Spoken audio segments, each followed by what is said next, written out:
तो Benjamin Netanyahu ने यह अल्टीमेटम जारी कर दिया है। तो इन सब के बीच फ्रांस के राष्ट्रपति मैक्रो के बयान से नेतन्याहू भड़क गए हैं और उन्होंने फ्रांस के राष्ट्रपति इमैनुअल मैक्रो से कहा है कि उन्हें शर्म आनी चाहिए। उनकी मदद के बगैर भी इजराइल जो है वो जीतेगा, इसका जिक्र बेंजामिन नेतन्याहू की तरफ से किया गया है। मैक्रो ने इजराइल को हथियार न देने की बात कही थी, जिसके बाद इजराइल के प्रधानमंत्री बेंजामिन नेतन्याहू सामने आते हैं और जमकर कोसते नजर आते हैं फ्रांस के राष्ट्रपति इमैनुअल मैक्रो को। जिस तरीके से इस वक्त मिडिल ईस्ट में स्थितियां पनपती हुई नजर आ रही है, जहां तीसरे विश्व युद्ध की आहट जो है वो सुनाई दे रही है, इजराइल इस बात को लेकर लगातार रणनीति बनाता हुआ नजर आ रहा है कि किस तरीके से वो ईरान ने उसके ऊपर जो बैलिस्टिक मिसाइलों से हमला किया उसका बदला लेगा। तो इन सब के बीच एंट्री होती है फ्रांस के राष्ट्रपति इमैनुअल मैक्रो की, और इमैनुअल मैक्रो इस बात की वकालत करते हैं कि इजराइल को जो है वो हथियार न दिए जाए ताकि मिडिल ईस्ट में तनाव और आगे न बढ़े।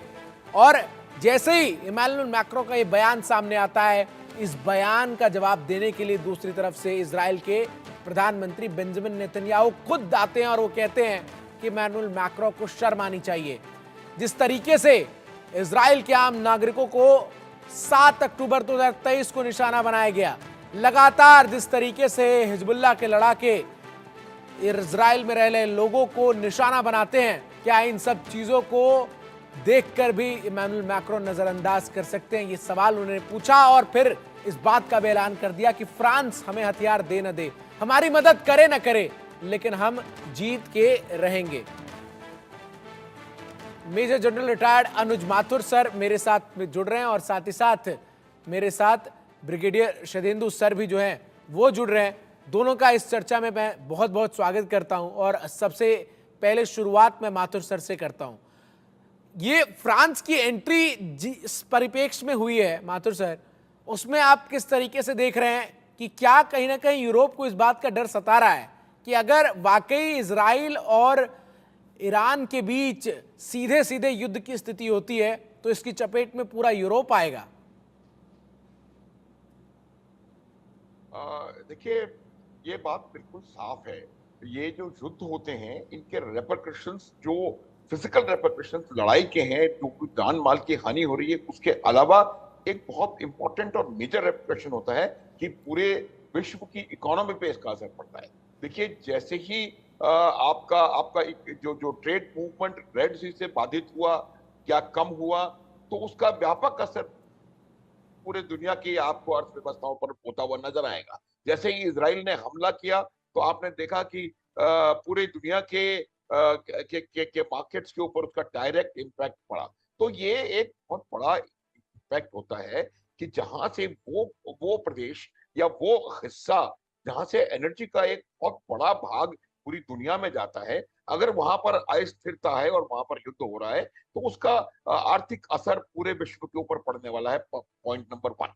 दूसरा पॉइंट क्या है कि आप देखेंगे कि यूरोप के कई सारे देशों में, खास करके ब्रिटेन में, स्पेन में, फ्रांस में, बेल्जियम में, ऐसे बहुत ज्यादा तादाद में लोग मौजूद हैं जो कि फलस्तीन का समर्थन करते हैं, जो कि चाहते हैं कि किसी ना किसी प्रकार से वहां पर इजराइल को बड़ा नुकसान पहुंचाया जा सके। तो उन लोगों का भी एक बहुत बड़ा से है फ्रांस के अंदर। फ्रांस में बहुत जबरदस्त पॉपुलेशन है ऐसे लोगों की जो कि फलस्तीन की को एक अलग नजर से देख रहे हैं और वो चाहते हैं फलस्तीन की मदद करना। तो एक उनका पॉलिटिकल कंपल्शन भी है मैक्रों का फॉर अभी for the time being at least, कि उनको ये इस प्रकार का स्टेटमेंट देने वाले। लेकिन मैं आपको एक बात बिल्कुल साफ तौर पर बता देना चाहता हूं कि देखिए, फ्रांस और नो फ्रांस, इजराइल को किसी की आवश्यकता मुझे लगता है नहीं है कि है, और वो अपना मकसद हासिल करके रहेंगे। उनका मकसद है, उन्होंने असल में अगर उनको यहाँ पर इस युद्ध को रोकना या सीज फायर एक्सेप्ट करना ही होता तो इतना लंबा क्यों चलाते और इतने लोगों का बलिदान क्यों होता? तो ये मेरा मानना है कि जब तक इजराइल को ये यकीन नहीं हो जाएगा कि उन्होंने अपना मकसद पा लिया है, तब तक इजराइल जो है वो इसी तरीके से हमले करता रहेगा। ब्रिगेडियर शारदेंदु सर भी मेरे साथ जुड़े हुए हैं। शारदेंदु सर, कितना सहमत हैं आप इस बात से जो कि माथुर सर ने कही कि फ्रांस या फिर नो फ्रांस, लेकिन इजराइल जो है वो अपने मकसद में डिटरमिन्ड है। लेकिन क्या वाकई फ्रांस जैसे देशों की इजराइल को जरूरत नहीं है, खासतौर पर तब जब जो परिस्थितियां इस वक्त नजर आ रही हैं उसमें उसका सामना सीधी तौर पर ईरान से होता हुआ नजर आ रहा है? देखिए, बेंजामिन नेतन्याहू साहब एक बड़े डिटर्मिन्ड माइंडसेट के साथ काम कर रहे हैं और वो एक ऐसी स्थिति में आ गए हैं कि आज की डेट में वो अपने कदम पीछे नहीं हटा सकते हैं। इसलिए उन्होंने बोला है कि फ्रांस या नो फ्रांस वो उठ के अपने ऑपरेशन चलते रहेंगे और साथ में उन्होंने एक बहुत ही क्लियर कट मैसेज फ्रांस को दिया है कि आप बताइए कि आप युद्ध में किसके साथ, हमारे साथ है कि फिलिस्तीनियों के साथ या हिजबुल्ला के साथ। मैं इसमें थोड़ा हिस्टोरिकल पर्सपेक्टिव में जाना चाहूंगा। देखिए, जब ओटोमन एम्पायर का जब डिसॉल्व खत्म हुआ फर्स्ट वर्ल्ड वॉर के बाद, तो ये जो लेबनान और इसके जो नॉर्थ में जितने कंट्रीज थे उस समय जो ओटोमन एम्पायर के हिस्सा थे, वो फ्रेंच की कॉलोनीज थी। और जो बेरूत को आपको पता होगा, इसको बोला जाता है पेरिस ऑफ मिडिल ईस्ट। तो यहाँ पे इनकी कौन थी, एक उनका पहले का एक हिस्टोरिकल बैकग्राउंड भी है, दूसरा जो जैसा कि अनुज माथुर साहब ने बोला है कि वहां पे की जो पॉपुलेशन है बहुत बड़ा हिस्सा जो है वो फिलिस्तीन के समर्थन में वो टू नेशन थ्योरी को बोलता है। और फ्रांस ने टाइम टू टाइम देखे इस इलाके में सीज फायर करने की बात की है और बार बार अमेरिका के ऊपर भी एक तरीके से प्रेशर डालने की कोशिश की है कि वो बेंजामिन नेतन्याहू साहब को मनाए और इस इलाके में सीज फायर करें। लेकिन क्या नेतन्याहू साहब इस समय सीज फायर की स्थिति में है? एक तरफ जब ईरान ने उनके ऊपर 200 बैलिस्टिक मिसाइल से फायर किया है, उसका उन्होंने अभी जवाब दिया नहीं है, लेकिन वो सही समय और टारगेट का इंतजार कर रहे हैं। तमाम तरीके के प्रेशर उनके ऊपर काम कर रहे हैं। लेकिन आज की डेट में उनका ऑपरेशन बेरूत लेबनान में, साउथ लेबनान में चल रहा है, क्योंकि इमीडिएट थ्रेट हिजबुल्ला का उधर से ही आता है।